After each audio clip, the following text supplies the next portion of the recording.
Tinokwasai mese muzita raJesu Kristu. Zita rangu ndinoitwa Pastor Amandishe veChristian Walk Ministries. Nhasi ndichange ndichitaura pamusoro pechidzidzo chandiri kuti understanding the blessing, kana kuti kunzwisisa chinonzi ropafadzo. Ndichataura nerurimi rwechishona ndichisanganisawo nechirungu. Chikonzero ndechekuti pane vakakumbira kuti nditaurewo nerurimi rwamai kuitira kuti zvigovajekera. Asi nokuda kuti tine vamwe vatinoda kuti vabatewo masoko maviri matatu, ndichange chingoisawo amamwe masoko echirungu apo neapo. Asi regai nditange nokuti chinonzi ropafadzo hazvirevi zvinhu zvinobatika zvakafanana nemari. Chinonzi ropafadzo hadzisi motikari. Chinonzi ropafadzo haisi midziyo yatiinayo. Uyezve chinonzi ropafadzo hazvirevi kuva munhu akabudirira zvikuru, uyezve chinonzi kusaropafadzo hazvirevi kuva murombo. Saka ndichada kuti muredze kunditeerera nokufamba neni zvakanaka kuti nditsanangure shoko iri.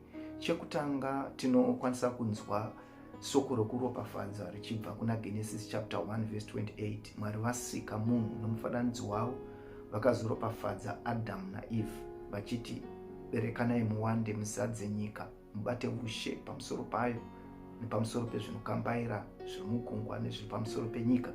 Mukaverenga shoko iroro munonzwa kudaro.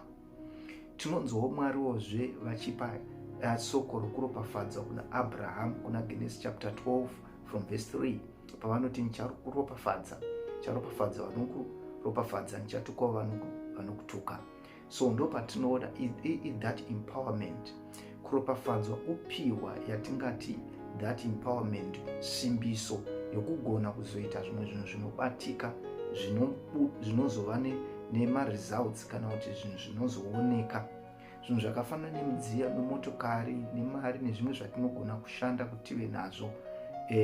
Zvinogona kubva pakushanda hongu, asiwo chiri chikonzero chokutiwo kune ropafadzo ririko rakataurwa pamusoro pemunhu. Now izvo tinofanira kunzwisisa kuti ropafadzo irori vazhinji vane mubvunzo wokuti ndiani anoropafadza vanhu. Ropafadzo rose rine origin yaro kubva kuna Mwari. Hakuna munhu anogona kuropafadza munhu kana asina kupiwa that authority naMwari. Asiwo zvakare hatigoni kubvisa kuti Mwariwo vakaisa atingati maarms avo ekuita extension yekuti kana paine panoda kuropafadzwa vanogona kushandisa vanhu. Vanhu vanokwanisa kushandiswa ava vanhu vakafanana nevabereki and the people of authority. Is scriptural zvirimo. Ndo muchazozvionawo Jacob achiropafadza vanake, muchazoona panichange nditsanangura soko iri.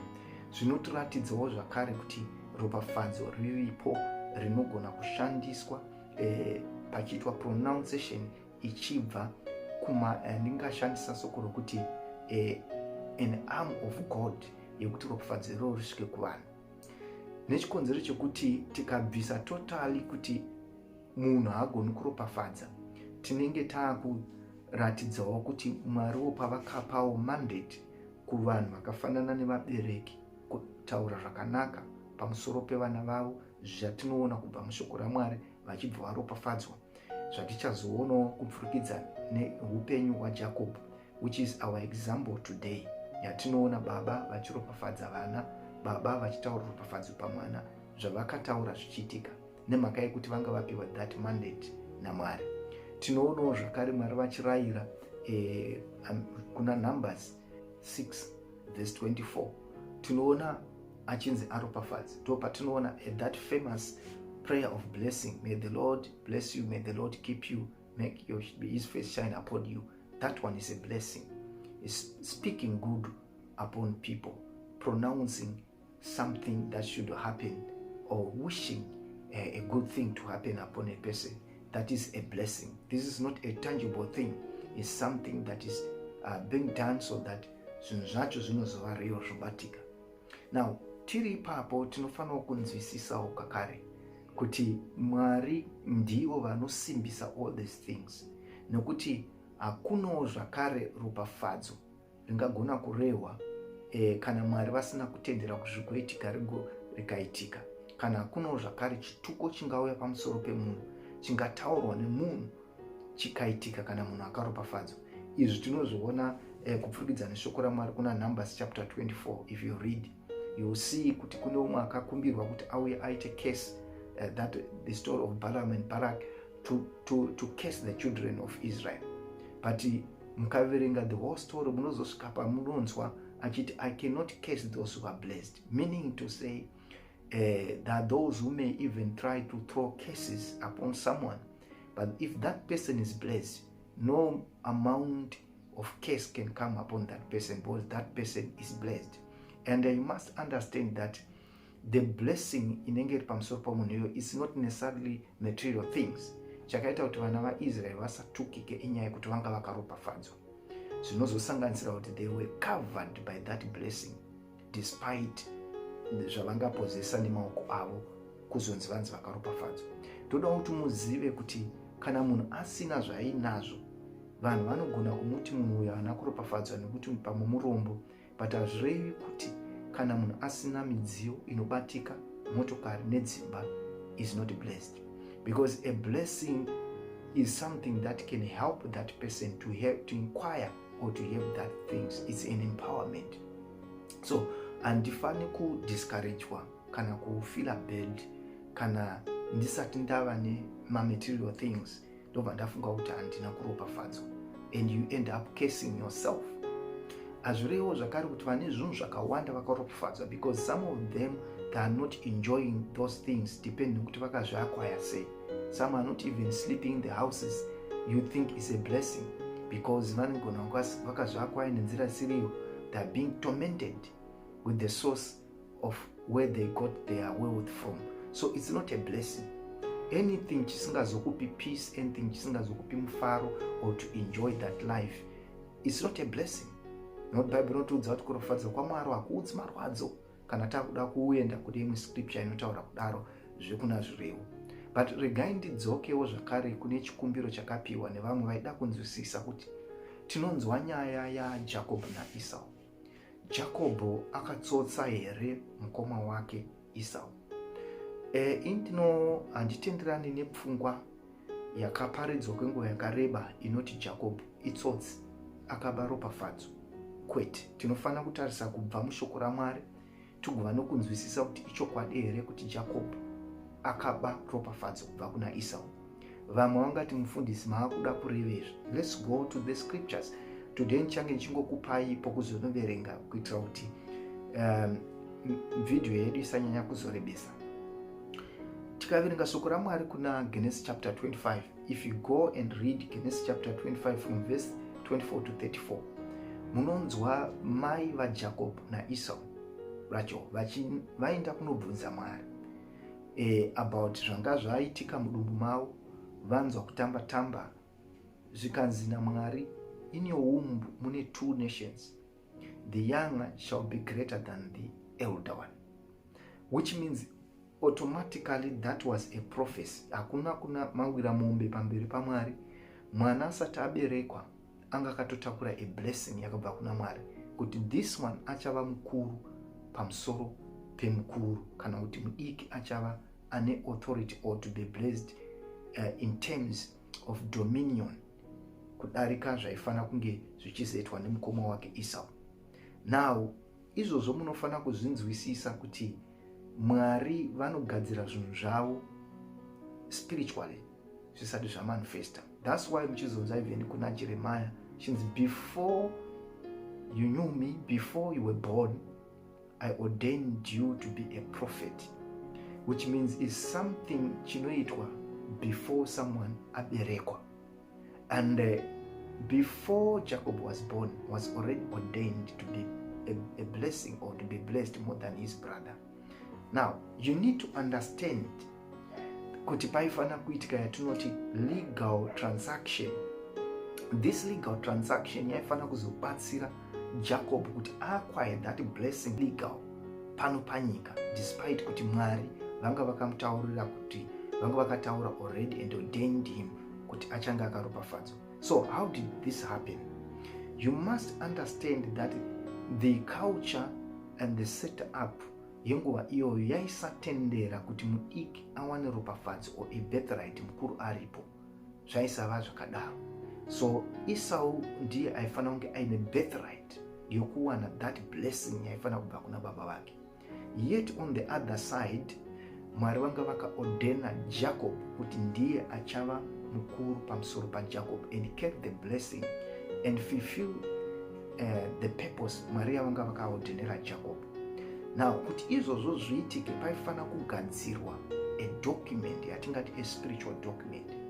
That's why mukaverenga the Bible munoona kuti even Esau akazotengesa his birthright. He sold his birthright.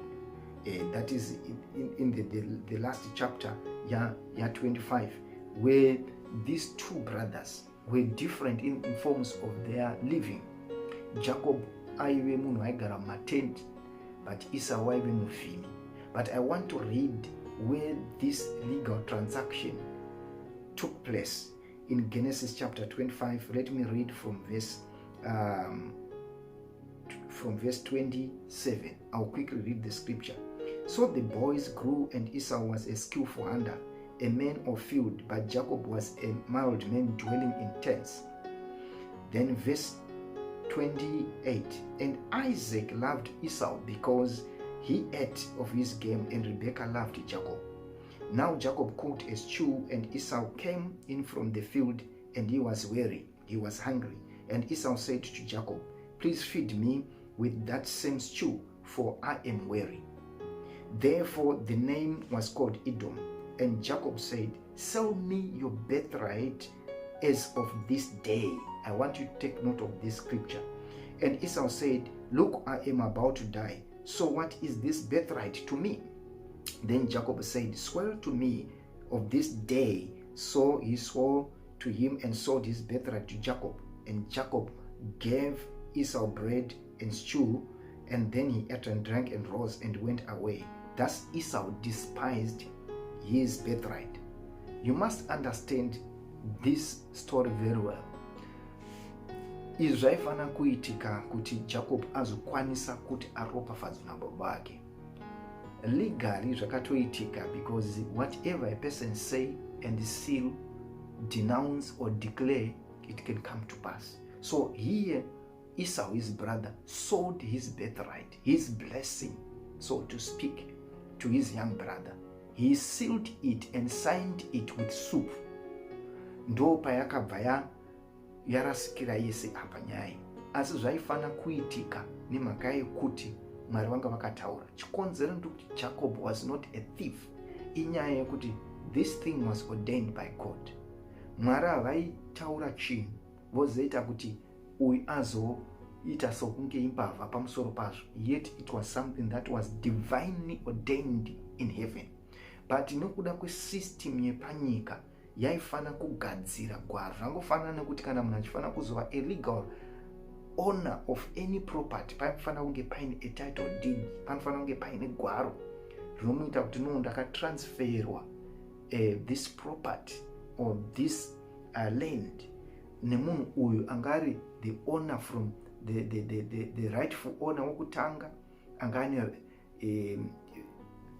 chaimufanira kuti awane that land kana kuti angari yemuridzi, but it was transferred nekuti pakaitwa a legal document rikasainwa. Saka hapana anofanira kuzoti aiwa ndakabirwa.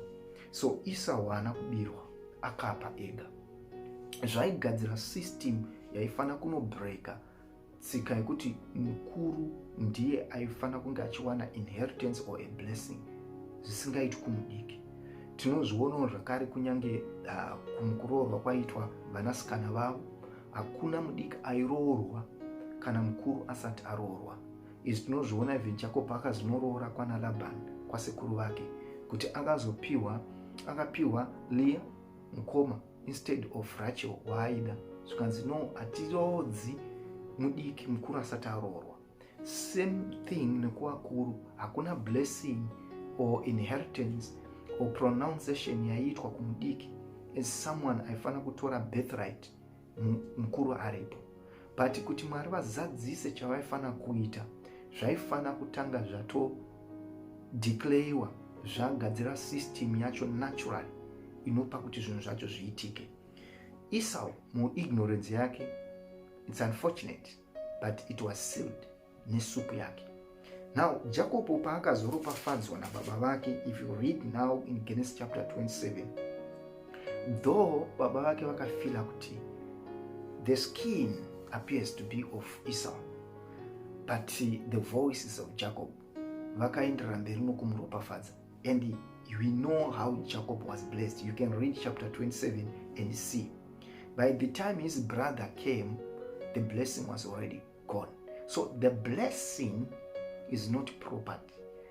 Jacob took the blessing that empowered him to prosper and to be wealthy and to have that dominion and to have that dominion spirit to dominate over his brothers, because he was blessed to do that. Dayanga asina kuropafadzwa kuti zviitike izvozvo zvaisagona kuitika. But muchaona kakare pandiri kuda kukusvitsaiwo zvakare kuti muone kuti even kunyange akazova nepfuma nezvakawanda, blessing hairevi pfumawo zvakare. So zvaitika saizvo Jacob tinonzwa kuti akaenda akanogara nasekuru vake Laban, but akuda kubudawo zvakare pakamboitika a friction. Then he started all over again in terms of acquiring wealth, because anga ane blessing, so it was easy for him to be blessed. Kuti zvinhu zvitange kubatika, material things zvinobatika zvakafanana nemhuka kana kuti livestock zviitike nekuti the blessing was upon his life. Now chimwe chikaitika ndechekuti akudzokera dzoka kumba kwababa vake, Bible rinotiudza kuti Esau came against him achida kumataka, then akaisa zvipoka zvepfuma yake kuti agono zvimwe zvazvigopiwa mukoma wake. This was now a man very wealthy, akaropafadzwa, but I realized that now my brother is coming against me. The Bible tells us that in Genesis chapter 32, if you read that one, akasara ega aendesa mhuri yake, then he started to pray. And one of the things chakaitika ipapo, he wrestled nemutumwa. And I want you to take note of the words dzakataurwa naJacob pavhesi 26 paanoti iye yaGenesis chapter 32. And he said, let me go, for the day breaks. But he said, I will not let you go unless you bless me. So he said to him, what is your name? And he said, Jacob. Then he said, your name shall no longer be Jacob, but Israel, for you struggled with God and with men, and he prevailed. And Jacob asked it, saying, tell me your name, I pray. And he said, why is it that you ask about my name? And he blessed him there, and Jacob called that name the place Peniel. Now, I want you to take note of what happened here. This man had full of wealth, camels, donkeys, cattle, name it, goats and sheep. This is what we call blessings in our own language, in order to express that which we have as material blessing. But these were not a blessing, because when he prayed, he said, bless me, because he realized that kana mukoma wangu Jacob Esau akauya akanditorera zvese izvi, chandakuda pano nokuda kwomutumwa uyu auya hongu ndakaropafadzwa nababa vangu, but chandakuda pano is just more than it's a grace or kunzwira tsine mukoma wangu, ndinoda blessing. So he was now preparing himself to say, I might lose everything zvandakabva nazvo kwasekuru wangu Laban, but as long I've got a blessing, I'm rich. So a blessing is that empowerment. So kana uchida kuti zvinhu zvikuitire, you need to pray and ask God to bless you, not necessarily material things, to be given that empowerment, that one doing over that favor, that grace. I may not go into detail proper the definition in its breadth or length of what is a blessing, so to speak in terms of dictionary, but I just want you to summarize to say it is the empowerment that will give you the ability to prosper or to have those things that you are asking God for. So it is the same blessing that even chero ukasara usina chinhu, nhasi zvakaitika Job, as long as you have that blessing, you can prosper. That is the same thing that happened to Jacob, because he was now crying for that blessing to say, if my brother who is coming after me take everything or fight me and I lose everything, I can still remain with the blessing of the Lord. You must understand that, because the blessing sometimes people confuse it. But you need to remember that no amount of effort a person can do kana Mwari vasina kuropafadza zviitike, and no amount of a case can ingataura pamusoro pemunhu kana munhu akaropafadzwa. Zvakarewo usafila bad kana usati wane zvinhu uchiti handina kuropafadzwa, pointing to material things, because it's not a blessing. These are the things you can acquire nokushanda, kana nokutendera ropafadzo raMwari rinotibatsira mukushanda kuti ugova nazvo. So you still have a chance.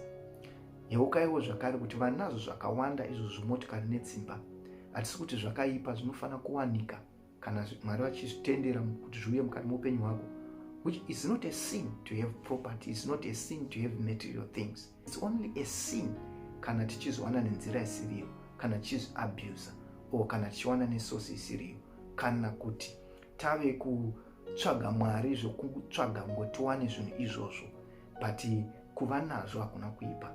Uye kuva nazvo hazvirevi kuti kuropafadzwa, nekuti kune vanazvo asi havasi kuzvinjoya nokuti havana ropafadzo. Ropafadzo rinofana kukupa joy, peace nokugara zvakanaka. So ndangoti nhasi ndiuye ndichingopa this summary in short. Ndinozodzokawo zvakare kana paita zvingagona kuda kuti tiedze kutsanangudza zvakazara kana pasunguka mubvunzo. But in summary, the blessing is not material things, but it is an empowerment from God that will make you prosper and to have things maybe through working. Uyezve zvakare, it's not wrong to have material things as long you acquire them by working and by proper ways. Zvinongoipa chete kana taakuzviabuse. Zvakarewo tinofana kubva tachekesa kuti Jacob haana kubira mukoma wake. For a long time Jacob was preached as a person who is a deceiver, despite that the name interprets that character. But from the beginning, God ordained him that he was going to be blessed over his brother. And Esau sold his own birthright. He sold his blessing to his young brother.